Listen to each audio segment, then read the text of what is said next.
How far is too far when it comes to protesting? Action now! Climate action now!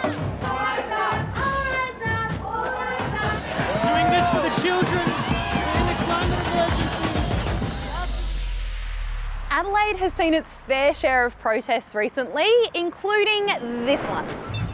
Yep, that's a protester hanging from a bridge over a busy road in the CBD. They're demonstrating against a nearby oil and gas industry conference. This is what democracy looks like! You see, they're part of the international group Extinction Rebellion, which is known for using disruption, like blocking roads or gluing themselves to things, to draw attention to the cause of fighting climate change.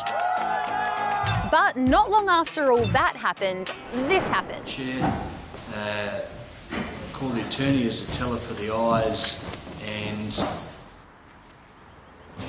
Okay, it doesn't look like a lot is happening, but trust me, it is.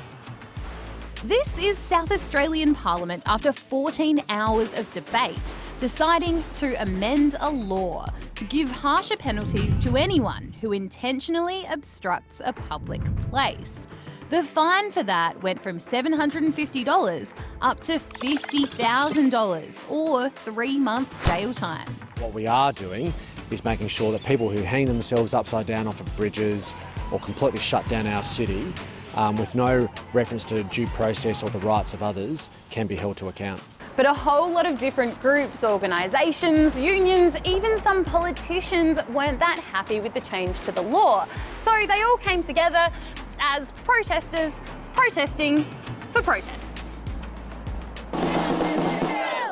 Down with this bill! We've got so many cross-sections of so many different community groups that have all protested before and they're protesting today, putting all their differences aside because this is what democracy looks like. Protests are seen as an important part of any democratic society, like Australia's, because they can help us hold governments, organisations and authorities to account. Plus, they can help us bring about real change. We should be able to write letters, sign petitions, start different social media campaigns, meet with our MPs, go down to Parliament, be part of a committee process. But if those things don't work and someone you love or care about is experiencing injustice or there's an issue that you feel like is going to change your life for the worse, then I think it's so important that we get together and express ourselves. That's why in Australia, we all legally have the right to freedom of assembly and association, which includes peaceful protest. And many protests have helped change our society significantly. There are heaps of examples, but here are just a few big ones. Protests helped women win the right to vote and stand for Parliament. They helped Indigenous Australians win the right to be counted as part of the population. They led to more rights for LGBTQ+ people, the protection of unique Australian landscapes, and even our right to work no more than 8 hours a day. Only 7 hours to go. I mean, protests have been how change has been made all through history, so like having protests now is always a good thing. Yeah, I've been involved in a couple BLM protests, yeah, because that's something I'm passionate about. I think everyone's should have equal rights and there shouldn't be a difference no matter your skin colour.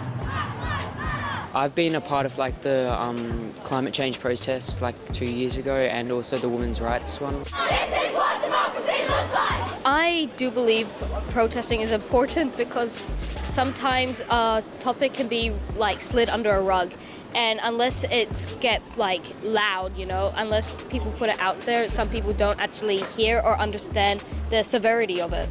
But what happens if a peaceful protest stops businesses running and employees working, blocks people from getting where they need to go, or potentially puts lives in danger? Well, some state and territory governments say that's going too far, and it's not just South Australia's. New South Wales, Queensland, Victoria and Tassie have all made changes to their laws in the past few years. And they're seen as being in response to environmental protesters in particular. Protest is welcome, but it's got to be done in such a way that is conscious of other people's rights within our community. But others say disruption is a necessary part of protest, especially for a cause as big and important as fighting climate change. But some are worried that higher penalties for obstruction might get in the way of effective, peaceful protest. Often those people have tried other things. They've tried writing letters. They've tried talking to their parliamentarians about it, and now they feel like the only thing left to do is to show people through their actions that they have to stop what they're doing, their ordinary life have to stop and look at what this person's trying to say.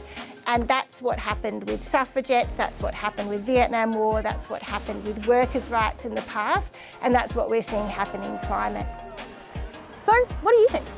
Protests can definitely go too far, like the lady on the bridge, I saw that, yeah, and I was stuck in traffic for a bit, couldn't get to school. Like, you have a right to protest, but then there's a line that you can't cross, and she crossed the line there. It's really like over the top, you know what I mean? Just like if you have your own beliefs, we respect that and all, but if you're gonna put a bad example out for your beliefs, people aren't gonna respect it anymore. It depends on what they'll count as disruption. You know, like when they get sent to jail over something when they were just trying to do what they believed was right. Sometimes when they can cause like other people to feel uncomfortable or unsafe, then it kind of becomes not as much of an effective protest.